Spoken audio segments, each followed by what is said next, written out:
Guerras, terremotos, símbolos misteriosos, juízo final. Estes são os elementos que marcam um dos livros mais desafiadores de todos os tempos, o Apocalipse. Estamos vivendo o fim do mundo? Podemos desvendar os mistérios desse livro? Começa agora Evidências, temporada especial Apocalipse. Que bom estar com você mais uma vez para estudarmos a Bíblia Sagrada aqui no programa Evidências, desta vez estudando o Apocalipse.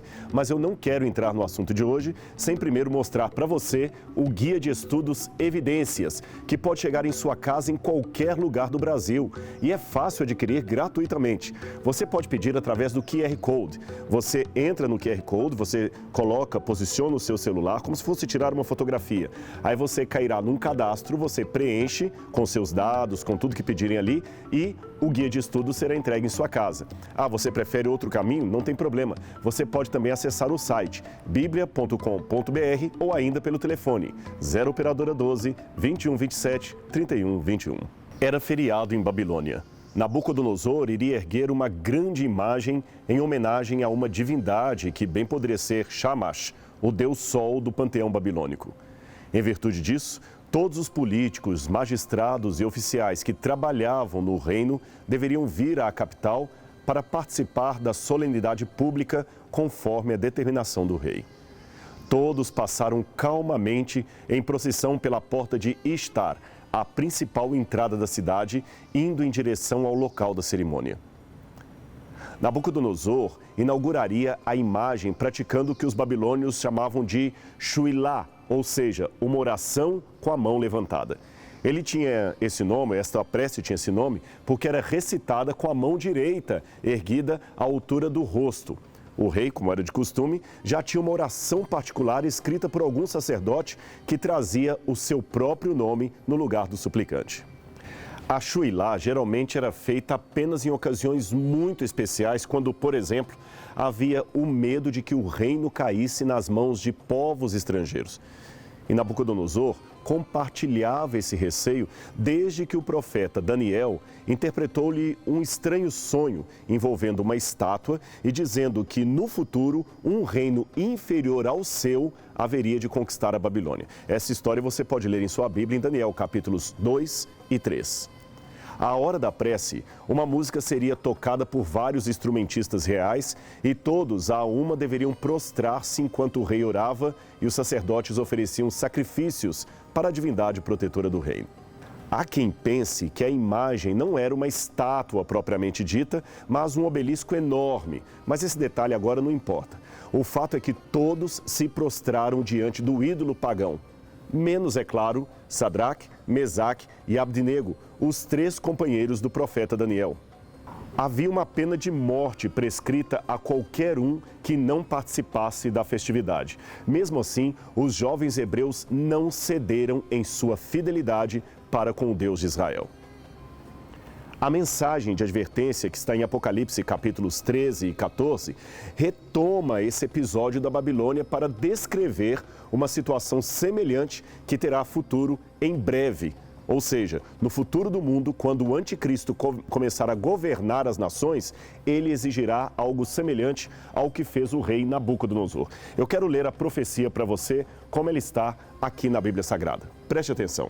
E foi-lhe dado comunicar fôlego à imagem da besta, para que não só a imagem falasse, como ainda fizesse morrer quantos não adorassem a imagem da besta. Apocalipse 13, verso 15. É difícil estabelecer nos mínimos detalhes todas as nuances desse decreto futuro do anticristo. No entanto, é plenamente certo que ele envolverá uma questão de escolha entre a fidelidade a Deus e a harmonia com o mundo. Chegará um momento em que será impossível seguir os 10 mandamentos e estar ao mesmo tempo em paz com a nova ordem mundial. É isto que diz o Apocalipse. Aliás, pelo que fala a Escritura, a continuação da profecia, este será um decreto que alcançará o mundo inteiro. Veja os versículos seguintes, preste atenção. A todos os pequenos e os grandes, os ricos e os pobres, os livres e os escravos, faz que lhes seja dada certa marca sobre a mão direita ou sobre a fronte, para que ninguém possa comprar ou vender, senão aquele que tem a marca, o número da besta ou o número do seu nome. Apocalipse 13, 16 e 17. Interessante esse ato do anticristo de colocar uma marca na testa e na mão direita. Bem, que o anticristo sempre imita o cordeiro, nós já vimos em programas anteriores. O cordeiro morto e revivido no trono de Deus, em contraste com a cabeça da besta, que também foi morta e revivida e que tem o seu trono dado pelo dragão. Nós temos o cordeiro colocando o selo sobre a testa dos 144 mil e aqui a besta colocando a sua marca na testa de todos os povos. Agora veja mais esse detalhe. Lembre-se, nós temos que estudar o Apocalipse também à luz da cultura de João, especialmente a cultura bíblica, que era a sua fonte por excelência. Então vamos lá. A besta colocará a sua marca na fronte, isto é, na testa, e na mão de todas as pessoas, certo? Olha como isto se parece com uma paródia do que fez Deus no passado, quando ordenou o povo de Israel que atentasse para as suas leis. Veja o que diz o livro do Deuteronômio. Os mandamentos que hoje te dou serão gravados no teu coração. Tu os inculcarás a teus filhos, e deles falarás, seja sentado em tua casa, seja andando pelo caminho, ao te deitares e ao te levantares. Atá-los-á à tua mão como sinal, e os levarás como uma faixa frontal diante dos teus olhos. Deuteronômio 6, 6 a 8. É por isso que hoje vemos sempre judeus orando em Jerusalém com uma caixinha preta na testa e outra na mão atada por uma tira de couro. São os chamados teflim, uma forma milenar de simbolizar a fidelidade do povo aos mandamentos de Deus. Ora, esta imagem por si só já nos dá uma ideia de que a paródia ou a versão cover do anticristo pretende fazer com que as pessoas tenham algo de comportamento que seria uma inversão à fidelidade aos mandamentos de Deus. Na verdade, se você olhar atentamente os atos do anticristo, descritos ali em Apocalipse 13, uma parte do 14, verá que ele afronta a cada um dos mandamentos, dos 10 mandamentos. Preste atenção, ali diz que ele aceita a adoração, blasfema o nome de Deus e permite que lhe façam uma imagem. Só aí ele quebra as ordens de não tomar o nome de Deus em vão, não adorar imagens de escultura, não ter outros deuses diante de Deus. Está tudo ali nos 10 mandamentos, você pode ver em Êxodo capítulo 20, confira na sua Bíblia. Aliás, na continuidade, ele também assassina, desrespeita autoridades, cobiça o que não lhe pertence, mente, engana, novamente, tudo que os 10 mandamentos proíbem, o anticristo faz. Interessante também notar duas coisas. Primeiro, que a afronta ao sábado já está implícita na advertência do primeiro anjo que manda adorar apenas aquele que fez o céu, a terra e as fontes das águas, Apocalipse 14, verso 7. Ora, o mandamento que sustenta o caráter criador de Deus e nos relembra disso é justamente o quarto, que nos pede para guardar o 7º dia, sob a argumentação que, em 6 dias, criou o Senhor Deus os céus, a terra e tudo que neles há, e ao 7º descansou. E eu não posso esquecer de citar que a cena que abre esse panorama de engano do anticristo é justamente a que está em Apocalipse, capítulo 11, verso 19, que diz assim: E abriu-se no céu o templo de Deus, e a arca da sua aliança foi vista no seu templo, e houve relâmpagos, e vozes, e trovões, e terremotos, e grande saraiva. Você sabe que a Arca da Aliança é o baú contendo os 10 mandamentos, que ficava dentro do lugar santíssimo no santuário. Aquele baú especial, a Arca da Aliança, era o símbolo da aliança de Deus com o seu povo. Agora raciocine comigo. Por que o Senhor mostraria esta Arca da Aliança para João nesse contexto? Eu não vejo outra explicação senão a de que os mandamentos de Deus ainda estarão em vigor na dispensação da graça. Eles não foram abolidos. O anticristo fará uma aliança mundial que implicará na afronta aos 10 mandamentos de Deus. Isso é muito claro para mim. Eu sei que muita gente diz, mas Rodrigo, espera um pouco, nós estamos na dispensação da graça. Os 10 mandamentos foram cravados na cruz.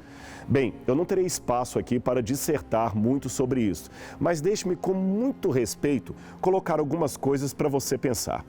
Se estiver correta a interpretação que fazem dos textos de Paulo, afirmando que Jesus anulou a lei, ou a cravou na cruz, ou a abrogou, seja lá o termo que se queira utilizar, como eu entendo então a passagem de Mateus 5, 17 a 19, que diz assim: Não pensem que vim abolir a lei ou os profetas. Não vim abolir, mas cumprir.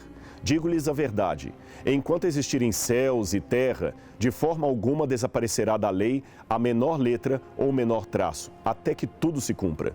Todo aquele que desobedecer um desses mandamentos, ainda que dos menores, e ensinar os outros a fazerem o mesmo, será chamado menor no reino de Deus. Mas todo aquele que praticar e ensinar esses mandamentos será chamado grande no reino de Deus. Interessante que no começo ele fala a lei e os profetas, dando a entender todo o Antigo Testamento ao qual Jesus veio cumprir. Cumprir, eu repito, não anular. Mas depois ele fala apenas da lei, isto é, da lei moral, que continua em vigor enquanto existirem céus e terra. Você viu o que ele disse quanto a negligenciar e deixar de ensinar até o menor desses mandamentos. Deixe-me fazer uma pequena digressão, que aparentemente não tem nada a ver com Apocalipse 13, mas você vai ver que faz todo sentido. Eu também confesso que me assustei quando descobri pela primeira vez na história que os calendários que nós seguimos hoje não são os calendários bíblicos, que foram criados por Roma em sua fase pagã e também em sua fase cristianizada.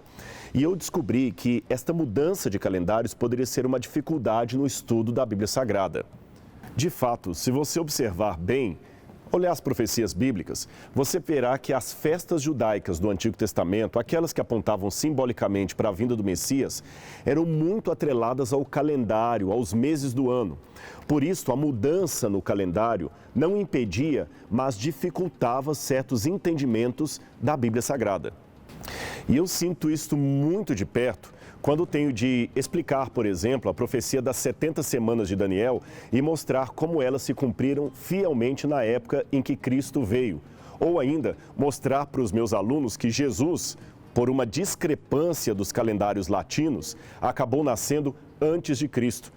Ou seja, é mais fácil traduzir um texto antigo do que equiparar datas usando calendários tão diferentes.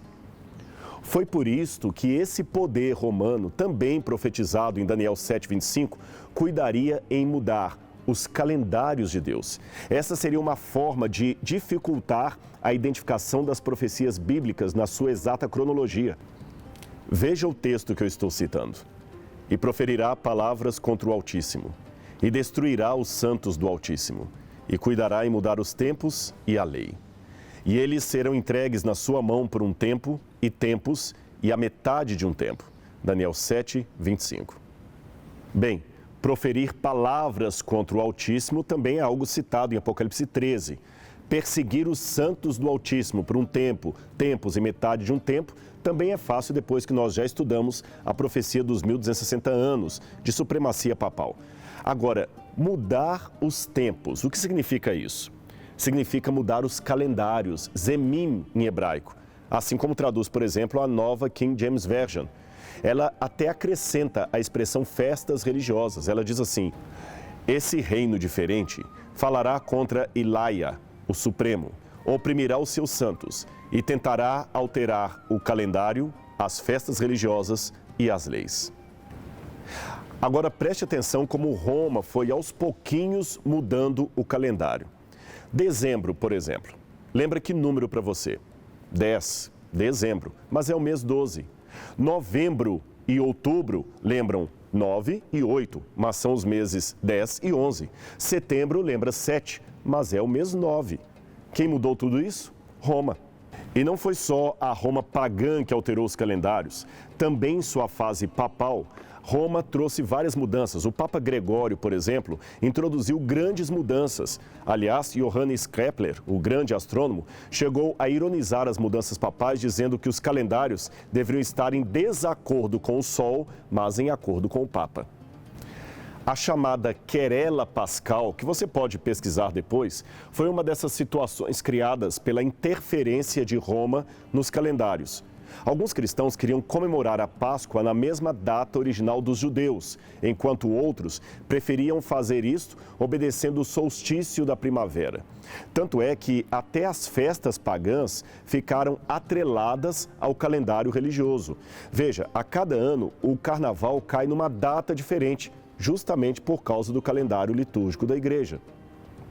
De fato, houve por parte de Roma uma mudança nos calendários. Mas e quanto às leis? Pois o texto diz que este poder mudaria os tempos e as leis. Bem, tempos já vimos que são os calendários. Quanto às leis, no hebraico o termo está no singular. E esta lei se refere aos 10 mandamentos. O termo original hebraico é dat, o mesmo que aparece em Daniel 6, verso 5, que diz: Então estes homens disseram: Nunca acharemos ocasião alguma contra este Daniel, a não ser a acharmos contra ele na lei, dat, do seu Deus. E de novo, qual não foi a minha surpresa, triste surpresa, ao perceber, irmãos, que o catecismo literalmente mudou a lei de Deus como a profecia disse que Roma faria. Sabe, eu respeito muito a fé de todos os meus irmãos, mas eu não acredito que religião cristã alguma tenha autoridade para mudar a Bíblia. Veja por você mesmo, tire as suas conclusões. Eu vou colocar no quadro aqui uma comparação. Ali eu tenho os 10 mandamentos como estão na Bíblia Sagrada, em qualquer Bíblia, em qualquer versão. E aqui os 10 mandamentos como estão no catecismo. Na Bíblia Sagrada diz: não terás outros deuses diante de mim. No catecismo diz: adorar a Deus e amá-lo sobre todas as coisas. Na Bíblia diz: não farás imagem de escultura. No catecismo esse mandamento foi suprimido. Na Bíblia diz: não tomarás o nome do Senhor teu Deus em vão. No catecismo diz: não tomar o seu santo nome em vão. Na Bíblia diz: lembra-te do dia de sábado para o santificar. No catecismo diz: guardar domingos e festas. Na Bíblia diz: honrar pai e mãe. No catecismo diz: honrar pai e mãe. Não matar, não adulterar, não pecar contra a castidade, não furtar, tudo aqui está ok. Não levantar falso testemunho, E o 10º que diz: não cobiçarás a casa do teu próximo, nem qualquer coisa do teu próximo, no catecismo foi transformado em 2 mandamentos: não desejar a mulher do próximo e não cobiçar as coisas alheias. Mas veja, o mandamento da imagem de escultura sumiu, o mandamento do sábado foi trocado pelo mandamento do domingo. E em muitas versões do catecismo, coloca-se assim: disse Deus a Moisés estas palavras, e em seguida anota algo que não está na Bíblia Sagrada. Talvez seja por isto que João vê logo em seguida, após o anúncio da marca da besta, um grupo de 144 mil fiéis com Cristo no Monte Sião. E logo depois, o anúncio de 3 mensagens angélicas importantes, 3 advertências de Deus que deveriam ser dadas a todo mundo. O primeiro anuncia ter chegado o tempo do juízo de Deus. O segundo anuncia a queda da Babilônia. E o terceiro adverte contra receber a marca da besta. E para completar, temos uma voz que declara: aqui está a perseverança dos santos, os que guardam os mandamentos de Deus e a fé em Jesus. Apocalipse 14, verso 12. Perceba que esse texto que eu acabei de citar repete a mesma anotação que temos logo que o dragão se viu atirado na terra. Ele começou a perseguir os que sobraram da descendência da mulher. Aí diz o seguinte: irou-se o dragão contra a mulher e foi pelejar com o restante da sua descendência, os que guardam os mandamentos de Deus e têm o testemunho de Jesus. Apocalipse 12, 17. A próxima pergunta que me vem à mente é: como será que a besta fará com que a terra inteira se una a ela, perseguindo o remanescente e contrariando a lei de Deus? Aliás, é curioso que o mesmo catecismo que eu acabei de citar também adverte de uma apostasia no cristianismo e menciona a futura perseguição do anticristo aos fiéis de Deus. Antes da segunda vinda de Cristo, a igreja precisa passar por uma provação final que sacudirá a fé de muitos crentes. A perseguição que acompanha a sua peregrinação na terra revelará o mistério da iniquidade na forma de um engano religioso, que é o anticristo. um pseudo-messianismo pelo qual o homem se glorifica a si mesmo no lugar de Deus e de seu Messias que veio em carne. Agora, analisando fatores políticos, econômicos e sociais da atualidade, eu posso dizer que, embora eu não tenha uma data precisa para o cumprimento total da hegemonia do anticristo, eu já posso ver elementos que estão preparando o terreno para que, em breve, esta profecia seja cumprida. E aí estejamos realmente no último tempo da história desse mundo. Até mais ou menos meado do século XVIII, era totalmente estranha a ideia de um governo mundial conforme aquela prevista no Apocalipse. A Revolução Comercial dos séculos XVI e XVII já estava intensificando o processo de desenvolvimento capitalista, que acabou unindo países pela circulação de mercadorias. Mas isso estava longe de ser uma administração global, conforme previsto na profecia. Até que em 1760, iniciou-se na Inglaterra a Revolução Industrial, que aumentou em muito a dependência de um país em relação ao outro.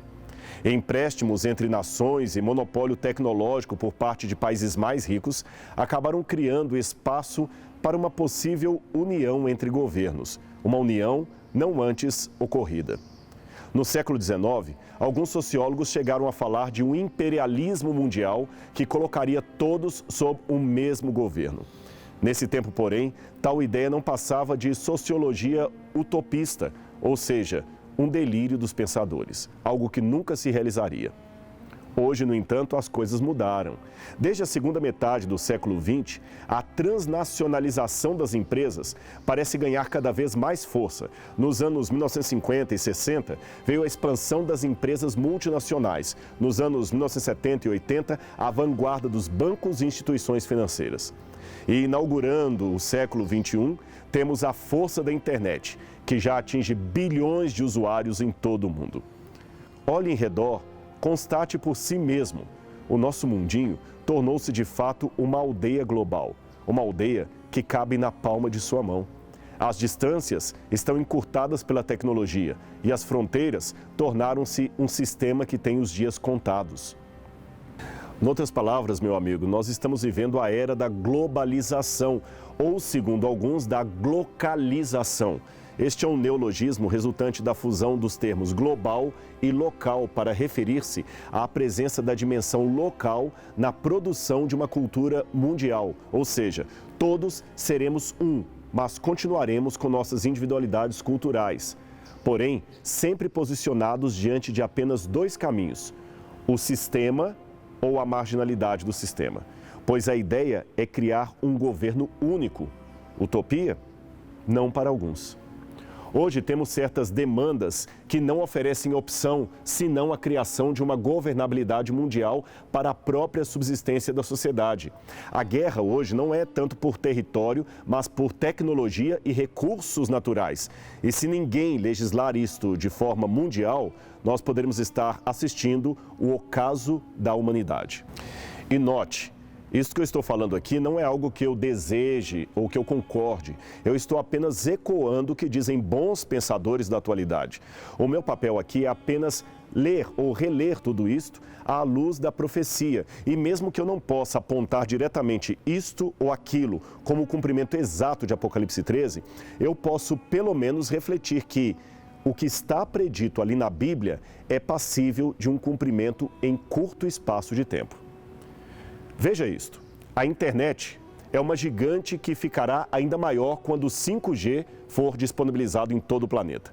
É inimaginável o que está por vir, mas o que este gigante tem de poderoso tem de perigoso. Quem, em termos mundiais, controla a internet? Que leis mundiais nos protegem de hackers, terrorismo cibernético, fraudes? As bolsas de valores são outro exemplo.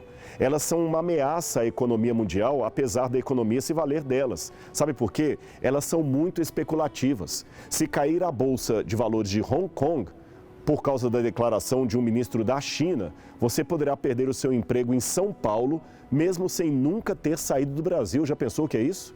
Quem controla a bolsa de valores em termos mundiais? Ninguém. Ecologia. Há um grande e interminável debate sobre a soberania nacional de um lado e as necessidades do planeta de outro. A água que sai das montanhas de Golã são de Israel ou da Síria? A Amazônia é do Brasil ou do mundo? Percebeu o debate? É por isso que o Papa tem demonstrado tanta preocupação com agendas ecológicas. Novamente, estamos precisando de um legislador, de um governo mundial que dite as regras. De igual modo, também posso acentuar aqui o terrorismo, o tráfico de drogas, o tráfico de armas, lavagem de dinheiro, que também ganham força pela falta de um governo mundial, pois o sujeito pode traficar aqui, sonegar impostos aqui e deixar a sua fortuna num paraíso fiscal, prejudicando o país onde ele mora. Bem, todos esses elementos que eu mencionei, internet, tráfico de drogas, armas, ecologia, etc., são como crianças hiperativas numa casa cheia de instrumentos cortantes, sem a presença de um adulto que as discipline. Elas colocam a si mesmas em perigo. Novamente, precisamos de um governo que discipline o mundo e as crianças que estão soltas por aí. Zygmunt Bauman é um autor que dispensa apresentações. Maior intelectual falecido há poucos anos e principal teórico da pós-modernidade, os seus livros são aclamados em todo o mundo. Ele foi um dos que mais debruçou sobre a teoria ou o tema da globalização e as consequências humanas, partindo de várias perspectivas, como a da luta de classes, do sistema prisional, da questão das nações-estado, um modo de fazer política que parece estar atingindo até o seu esgotamento, segundo Bauman. Mas isso é outro assunto. Um tanto pessimista com relação ao que foi encontrado pelo caminho, um dia Bauman, que não era católico, encontrou-se pessoalmente com o Papa Francisco, a quem ele declarou: "Eu trabalhei toda a vida para tornar a humanidade um lugar mais hospitaleiro. Cheguei aos 91 anos e vi muitos falsos começos, até me tornar pessimista.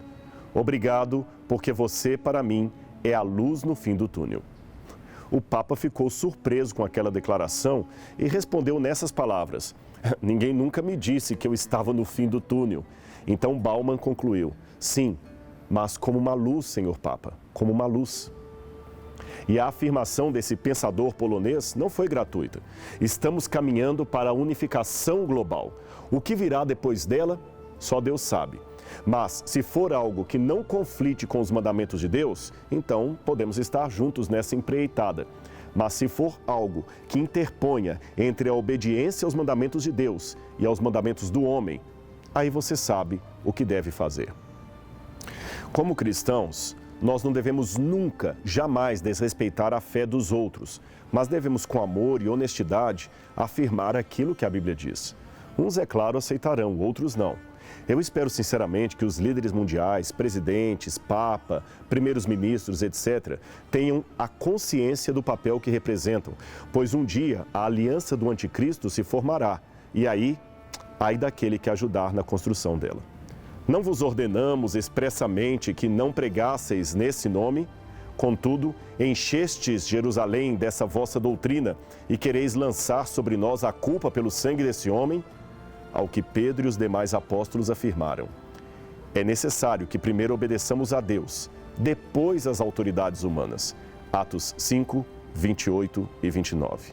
Que esta seja também a nossa decisão, de nossa mente e de nosso coração.